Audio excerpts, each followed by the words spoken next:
I recently made a video about YouTube's current state, what I think of some of the content that's being produced today, and the policy updates on the platform. And yeah, I really wanted to thank the people who took the time to see it, to leave a comment. Actually, this video was an idea from this guy. On Duzan, if you're watching this, big shout out. Okay, brief clarification. I'm going to focus on YouTube's history as for what this platform has been, what it means for the people, and what actually has impacted viewers and creators, more than just recapping the world's most views videos or channel. There's a lot of videos about that already. That being said, let's get to the point. YouTube, a platform created in February of 2005 with the goal of allowing people to share their thoughts, feelings, ideas, projects, and whatnot. On its first years, YouTube developers were adding functions, some of which still remain here actually, and are what makes this platform what it is. I'm talking about playlists or subscriptions, for example. The internet was expanding globally at this time, and it didn't take long since communities started forming and people started taking protagonism. A year and 9 months after its foundation, Google bought the site. Sometimes I wonder what would have happened if they had not sold it. However, it's really hard to know. It was very long ago, and since then, a lot of changes came. We didn't really know what to expect from YouTube. The first uploaded video, which sure you've heard about or even seen, was called Me at the Zoo, and it was exactly that, a guy at the zoo. Actually, the guy is one of the co-founders of YouTube, Jod Karim. But yeah, the videos were pretty much random. You could easily get surprised by what you could find. That's how many of the first viral videos, like the dramatic chipmunk or Charlie bit my finger, happened to become, well, viral. Through the next years, the platform expanded and tried new things, like the awards, where it recognized the most subscribed channel each month, the most viewed video this week, and so on. There was even a big competition called the YouTube Awards, where people voted on the best videos of the year.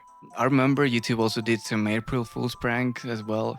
That actually kept going until 2016. The first time they rickrolled everybody, redirecting all front page videos to a very specific video you might know about.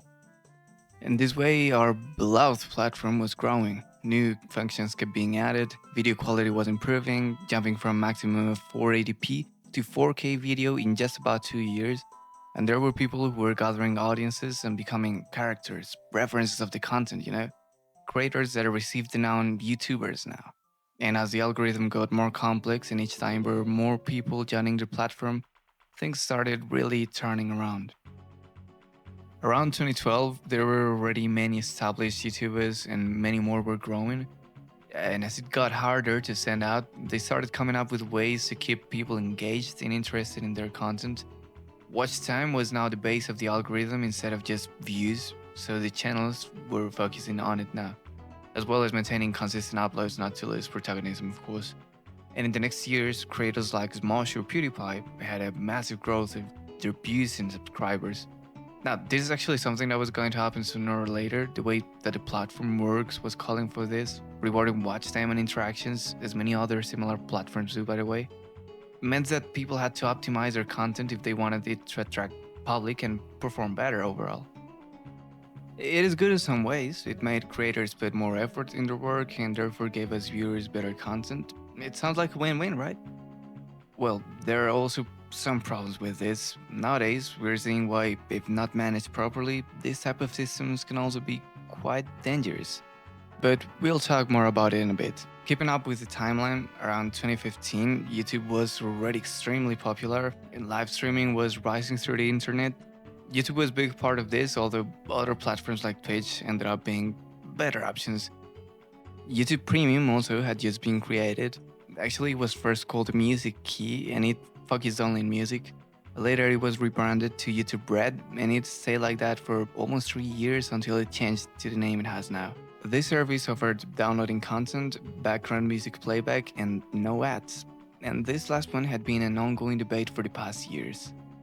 The advertisements were introduced as a way for the company to make profit, of course, and it's very curious because when this just started, they were videos in their own right, and they were meant to link specific promotions to specific channels, not to advertise on any video of the platform.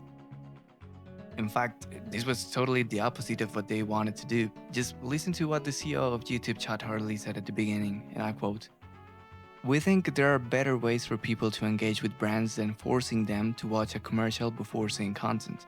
You could ask anyone on the net if they enjoyed that experience, and they'd probably say no. That's really interesting and reflects such a different view from the one we see of the company now. But yeah, this was even before Google bought it, so you see how it's changed. I think this whole ads topic has a lot to talk about, but yeah, we're focusing on how did we get here to where we are now. So let's keep going.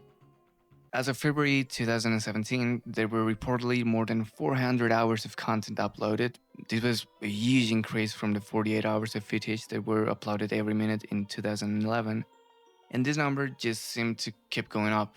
At this point, the interface has changed a lot from the earlier days, and the platform was constantly updating.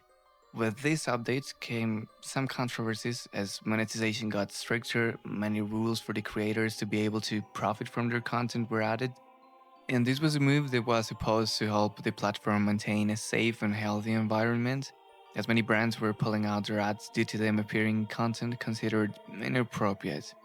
However, while some rules made sense economically for YouTube, this made it harder for smaller channels to be able to start getting something from their effort, and thus many decided to migrate to other platforms. The YouTube Rewind, which had been very popular and had been going since 2010, recapping some of the most viral content of each year, released its 2018 version, one of the most disliked video of all time. Actually, this was the first video in all YouTube's history to reach 10 million dislikes. Mostly because, different to previous rewinds, this one featured people like Will Smith or Ninja who, yeah, they were popular at the time, but they were not exactly related to YouTube, you know? It also excluded many actually viral stuff that happened in the year and had an impact on the platform just for it being potentially controversial, like the KSI versus Logan Paul fight or the PewDiePie versus T-Series sub race. It focused a lot in making YouTube look like family friendly, or should I say ad friendly? Yeah. After this, the next year, YouTube tried to fix things with a rewind that was more like a watch mojo video. It didn't work and it was just cancelled from then on. Now, here things start to look more like they are now on the site. In 2020, tons of creators, a wide variety of topics and niches, and many languages were already present on the platform. And this virtual space was the second most popular website in the entire world.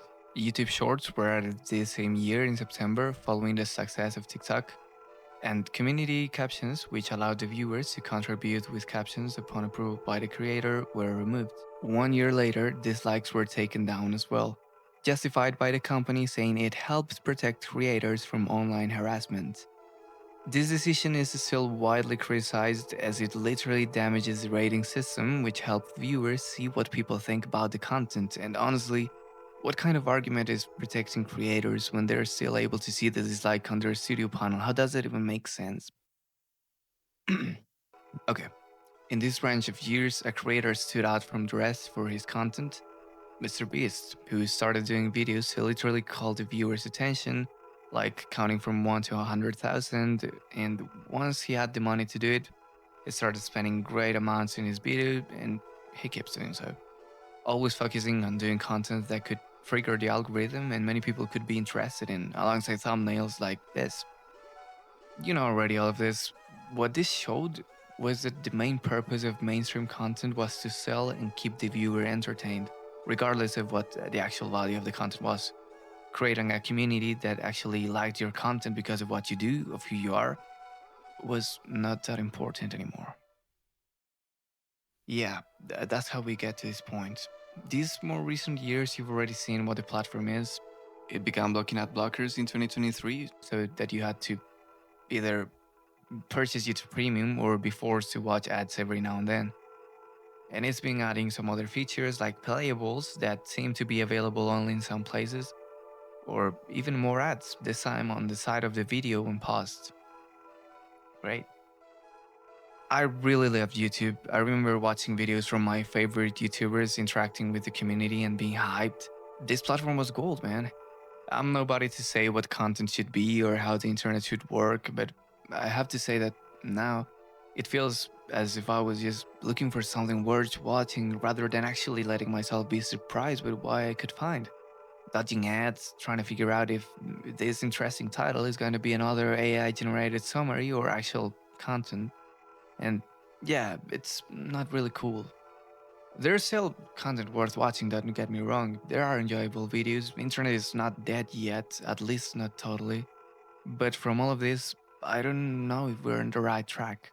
If you stayed until this part of the video, first, I really appreciate you watching and giving me some of your time. And I want to invite you to be part of this community. As my last video actually generated some interest, I'd be very happy to be able to make an impact. And I believe if we get together, we can stand up and raise our voice against what we don't agree with.